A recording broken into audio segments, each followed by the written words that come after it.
Welcome into the Main Event Broadcasting Network. I'm Danielle Jenkins, and today we'll sit down with newly hired men's basketball assistant coach, Dan McNeely.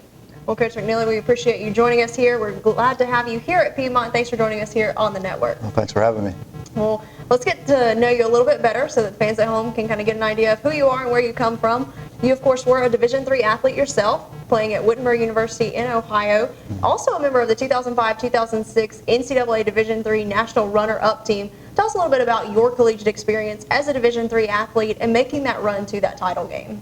Really just a lot of hard work. I had a lot of good teammates, a lot of good players with me.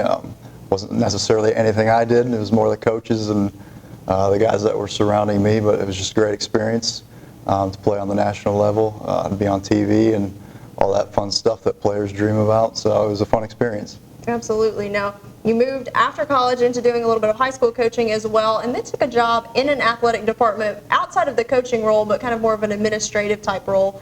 How did that prepare you more on the side of getting things done in the office and that kind of background, moving into the coaching role? How did that better prepare you? Yeah, I think a lot of people think coaching is just on the court or on the field, but really there's a lot of administrative work that goes on behind the scenes, and that's kind of what that position helped me develop. Just got to have my hand in a lot of different areas and got to wear a lot of different hats. So it was a good experience for me and a good growing experience. Well, speaking of having your hand in a lot of different areas, going down to the Citadel, you served as a graduate assistant coach with them beginning in 2010. Seems like you really had a great opportunity to get your hand in a lot of different areas with them as well, whether it be film as well as doing some preparing for camps and practices, really a little bit of everything. How did that, again, help you to develop your own coaching style, really seeing every aspect of planning a program? Right, yeah, it's the same type of idea. You get to be involved in a lot of different areas. Not necessarily all of them are fun or glamorous, but just really a lot of hard work, a lot of time cutting film, sweeping the gym floor, ironing jerseys. So just a lot of different areas that I got to have my hand in, and just really helped me develop and understand what coaching is all about, and just to see the energy that all the coaches brought every day. And I think that's an important part. If you don't bring energy, I think your team will pick up on that, and they won't play with energy. So just to see the daily grind, the daily energy that you have to bring was really good for me. Now, not only were you a Division III athlete, but you've also got Division III coaching experience coming from your last stop, which was with Manchester University in Indiana. You come in from having served 3 years there, 3 seasons with the Spartans. How do you take that experience from the Division III coaching level to apply it to this job, coming back in with really that same type of environment getting started here at Piedmont? Yeah, I think each school is kind of different in the kids they recruit and student athletes. So I think it helped me kind of learn what I'm looking for in a player, the type of fit, and then just learning Piedmont as well, learning what type of student athlete we want here. So just the chance to get out on the road and recruit was huge at Manchester.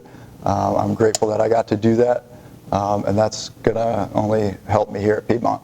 Absolutely. Now, you've been here for at least a couple of days, and you've gotten to meet some of the guys, get involved in some of their open gym, as well as, of course, you spent a lot of time with Coach Neely already. What have you seen so far from these guys, and what do you think is going to be one of the biggest challenges coming in and getting started in a new program? Well, the first thing I noticed is the camaraderie. Just watching open gym, it feels like everybody likes each other.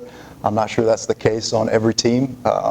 So that was exciting to me, and just the positive vibe and energy that I picked up while watching, and then even in the weight room the other day, and guys encouraging each other. I think that's a good sign, and a good sign for the program going forward. So I was excited about that. Always good to see. Well, we've got to admit, it's going to be interesting around here. It's a mouthful now because we've got Coach Neely and Coach McNeely in the men's basketball department. Right. Now, I hear that you guys have handled that internally. How are you guys going to go about addressing that so that you aren't constantly thinking that both of you are getting called? Yeah, I think Coach Neely just asked me what I wanted to be called, and I said, I don't really care. Whatever you want to call me, whatever the guys want to call me. So it wasn't too scientific of a process. He just kind of said, how about Coach Mick? I said, okay, and that was it. Well, there you go. Well, Coach Mick, we're glad to have you. We certainly appreciate you stopping by today. Best of luck. We're excited to see you guys out on the court this season. Thanks for having me. Thanks for joining us here on the Main Event Broadcasting Network as we got to know men's basketball assistant coach Dan McNeely. I'm Danielle Jenkins, and we'll see you next time.